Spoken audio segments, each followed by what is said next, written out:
बिस्मिल्लाहिर्रहमानिर्रहीम। आज का जो हमारा टॉपिक है ये मल्टीपल बार चार्ट के ऊपर है।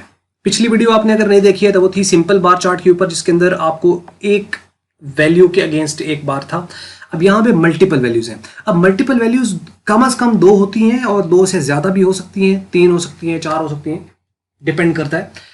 तो अब यहाँ पे दो वैल्यूज़ यहाँ पे अलग दी हुई हैं। असल में हुआ ये कि पिछली अगर आपने वीडियो देखी तो उसके अंदर ये था कि क्लासेस इस तरह दी हुई थी, एफएससी, आईसीएस, आईकॉम और एफए की, और आगे उसके अंदर total number of the students बताए गए थे कि इसके अंदर कितने, इसके अंदर कितने।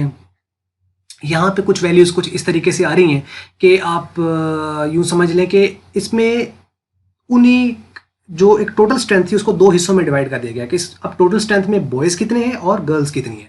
तो मीन्स कि अब इसकी एक ही आपके पास जो यूनिट है उसकी आगे वैल्यूज़ दो हिस्सों में डिवाइड हो गई हैं। अब इनके लाज़िम बात है एफएससी का जो बार बनेगा वो दो वैल्यूज़ के एतबार से बनेगा और वो दोनों एक दूसरे के साथ एडजेसेंट होंगे, जैसे हिस्टोग्राम में होते हैं। तो ये एडजेसेंट बनेंगे, एक दूसरे के साथ जुड़े होंगे, और अगली जो यूनिट जब चेंज होगा उसका सेपरेट आएगा तो उसका मतलब फिर उसमें गैप आ जाएगा, फिर अगला यूनिट चेंज होगा तो फिर गैप आ जाएगा, फिर अगला यूनिट चेंज होगा तो गैप आ जाएगा। लेकिन इनके साथ साथ जितनी जितनी वैल्यूज हैं उनको एक साथ आना है। जैसे पिछला सिंपल बार चार्ट था तो उसके अंदर एक एक बार था ऐसा, नंबर ऑफ स्टूडेंट्स, एफएससी के, आईसीएस के स्टूडेंट्स, आईकॉम के स्टूडेंट, एफए के स्टूडेंट। लेकिन अब स्टूडेंट्स जो हैं उसमें बॉयज़ कितने हैं, गर्ल्स कितने हैं, ये अब आ जाता है इसके अंदर। तो अब इसके अंदर फिर आपके ये आएंगे यहाँ पे। अब इसमें अगर आप देखें कि जो ग्राफ हमने बनाया हुआ है इसके अंदर मैं पहले बता चुका हूँ डिटेल में पिछली वीडियो में कि इनकी जो विड्थ और लेंथ के हवाले से वो आप ज़रूर देख लीजिएगा ताकि मज़ीद चीज़ें क्लियर हो जाएं। अब बनाना इसका कुछ भी नहीं, बिल्कुल उसी तरह बनेगा यहाँ पे कि आपने number of students Y axis पर ले लेने और क्लासेस को एक्स एक्सिस पर ले लेना है, जैसे एफएससी, आईसीएस, आईकॉम और एफए। अब चूंकि दो वैल्यूज़ हैं तो दो ग्राफ इसके साथ बनेंगे। अब यहाँ पे देखें बॉयज़ हैं। अब यहाँ अगर आप यही गौर करें तो ये यहाँ बताया गया है कि इसके अंदर जो कलर दिए गए हैं उस कलर का किसका क्या मतलब है। यानी जो नीला कलर दिया गया है ये बॉयज़ को है और उसके बाद ये जो आपके पास रेड कलर दिया गया है ये गर्ल्स के लिए दिया गया है। अब इसमें आप देखें कि आप कोई से भी कलर यहाँ पे यूज़ कर सकते हैं जो कि प्रोमिनेंट हो, कोई सा भी आप कलर दे दें, या इवन बाज़ दफ़ा कुछ डिज़ाइंस कर दिए जाते हैं, जैसे एक के अंदर आप क्रॉस लगा दें, इनके इसके अंदर क्रॉस क्रॉस क्रॉस लगा दें, इसके अंदर आप dot dot dot dot dot लगा दें। तो आप यहाँ बता दें कि जो डॉट वाले हैं वो गर्ल्स वाले हैं और जो क्रॉस वाले हैं वो बॉयज़ वाले हैं। ज़रूरी नहीं कि आप कलर दें, या कोई लाइन ऐसे तिरछी सी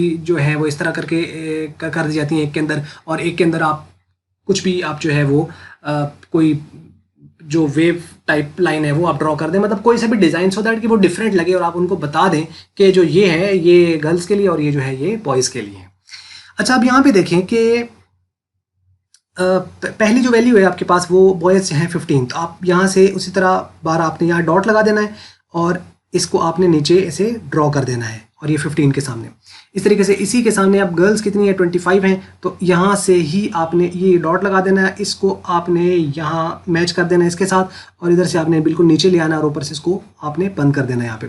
ये आपका रिप्रेजेंट करेगा गर्ल्स को, गर्ल्स कितनी है 25। यानी अब ये इसका क्या बनेगा कि एफएससी के अंदर जो बॉयज़ हैं वो 15 हैं और एफएससी के अंदर जो गर्ल्स हैं वो 25 हैं। ये वाला जो ग्राफ बना ये मल्टीपल बार चार्ट है या मल्टीपल बार ग्राफ है।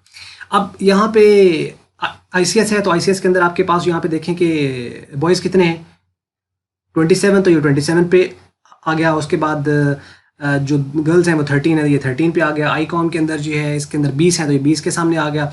उसके बाद ये है तो ये 10 है तो ये 10 के सामने आ गया। इसी तरीके से एफए इसके अंदर 15 है बॉयज़ तो 15 आ गया, और गर्ल्स कितनी है 5 तो ये 5 आ गया। तो ये आपके पास एक चार्ट है। बाकी इसकी जो डिटेल है वो पिछली वीडियो में मौजूद है, अगर आप नहीं देखी लेक्चर नंबर जो 5 है उसको आप देख लीजिए, और उसके अंदर आपको मजीद इनकी विड्थ के हवाले से और बाकी जो चीज़ें हैं सारी वो डिटेल में पता चल जाएंगी। ये थी छोटी सी वीडियो, और आपको अगर आपको ये मल्टीपीडिया की अगर ये वीडियो अच्छी लगी है तो आप इसको लाइक कर लें, और अगर आपको अच्छी नहीं लगी तो इसको आप डिसलाइक कर लें, और हमेशा की तरह वीडियो देखने का बहुत बहुत